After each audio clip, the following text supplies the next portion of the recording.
Taiwan rebuffs complaint about South China Sea. Taiwan completes retail cryptocurrency simulations. Turkey lifts veto on Finland. Sweden to join NATO. U.S. supports Turkey's modernization of fighter jets.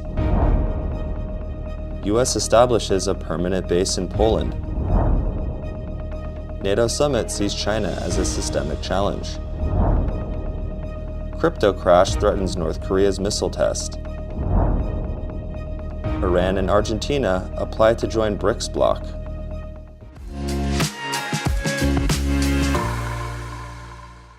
Hello, I'm Johnny. Thank you for joining us on FUNDAY News. It's Thursday, June 30th, and here are your top stories.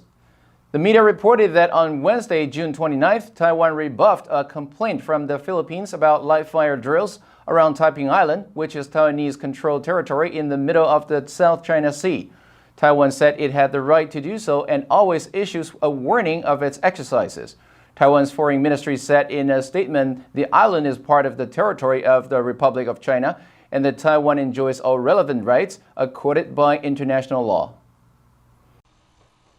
The media reported that in a message on Twitter on late Tuesday, the Philippine Department of Foreign Affairs lodged a strong objection over the unlawful live fire drills Taiwan is carrying out this week around Taiping Island. Taiwan's foreign ministry said, "Our country has the right to conduct routine exercises on Taiping Island and related maritime areas. We notify the relevant countries in advance before each live fire drill." Taiwan completed its second phase of trials on prototype CBDC technical simulations 3 months earlier than central bank projected. With the cooperation of 5 commercial banks, Taiwan is one step closer to the implementation of Taiwan's retail central bank digital currency, also known as RCBDC. According to a statement made by Central Bank President Yang Jinglong on Wednesday, June 29th, the bank will now collect feedback on the trial and attain public support before promoting the new digital currency. Ladies and gentlemen, good evening. President Yan Xinglong said the digital currency will be connected to digital wallets and will be accessible to the public. There's no age restriction, which will enable children to use the service as well. To avoid affecting the liquidity of banks, the digital legal tender will not accrue interest when moved from a savings account to a digital account. The central bank will also place spending and transaction limits during the currency's early stages to avoid erratic market fluctuations.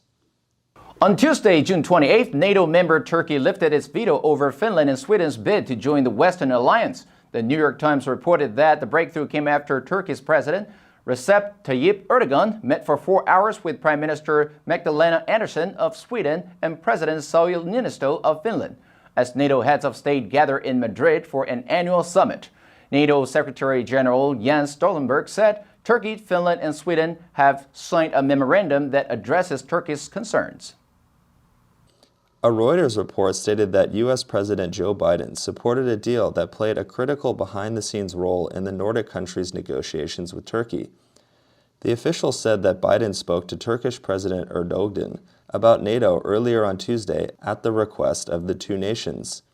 The deal will mark a significant sea of change in the region's security posture. Turkey did not insist that its demands for advanced U.S. warplanes be included in the negotiations. Biden and Erdogan are expected to meet in private during the summit on Wednesday. Just one day after Ankara lifted a veto of NATO membership for Finland and Sweden, the U.S. Assistant Secretary of Defense, Celeste Wallander, told reporters on June 29th that the United States supports Turkey's modernization of its fighter fleet, which will contribute to NATO security and therefore U.S. security.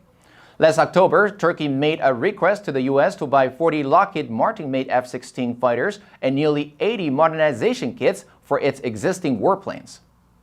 That is a very good question. Wallander said that strong Turkish defense capabilities would reinforce NATO's defenses.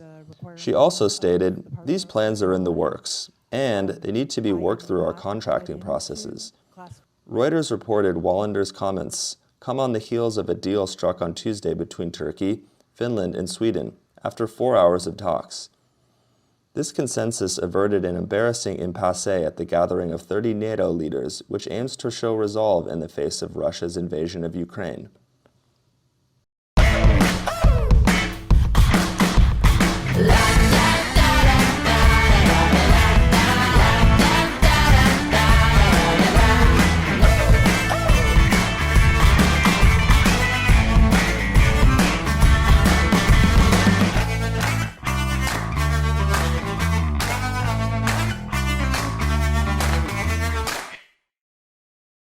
The media reported that on Wednesday, June 29th in Madrid, U.S. President Joe Biden said that his country would establish a permanent headquarters in Poland for the 5th Army Corps and maintain an additional rotational brigade of thousands of troops in Romania and bolster other deployments in Baltic states.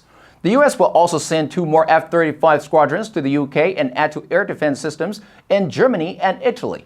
That adds to 100,000 U.S. troops already in Europe, while NATO put about 300,000 troops on high alert to deal with any future threats. The media reported that after Turkey dropped its opposition to Swedish and Finnish bids to join NATO on Tuesday night, NATO moved one step closer to bolstering its eastern front with Russia.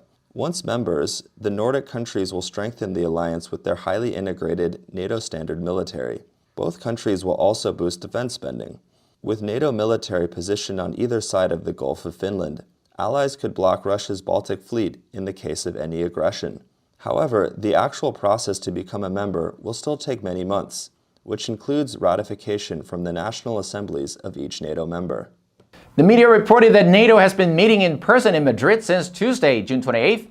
In addition, the leaders of Japan, South Korea, Australia, and New Zealand are attending the summit for the first time.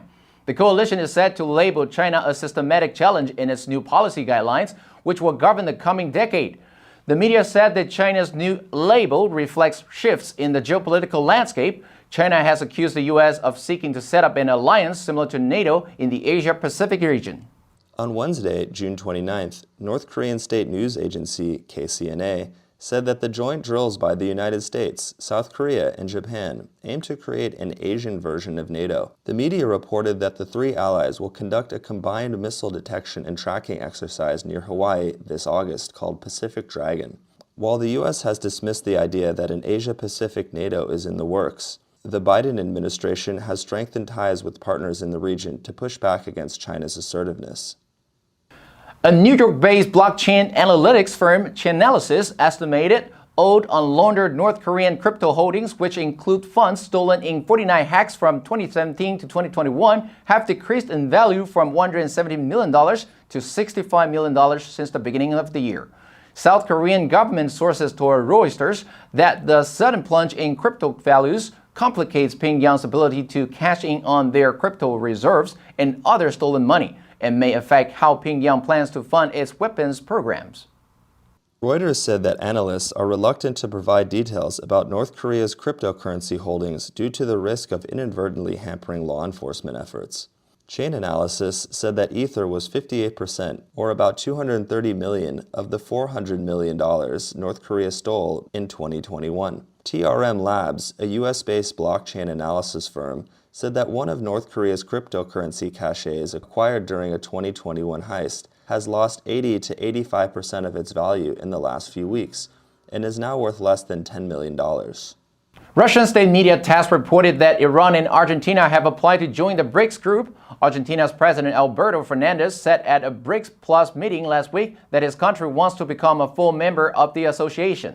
Last week, prior to the summit, Saudi Arabia also expressed interest to join the group. TASS reported that on Monday, Iranian Foreign Ministry spokesman Saeed Khatibzadeh said that Tehran has also applied for BRICS membership.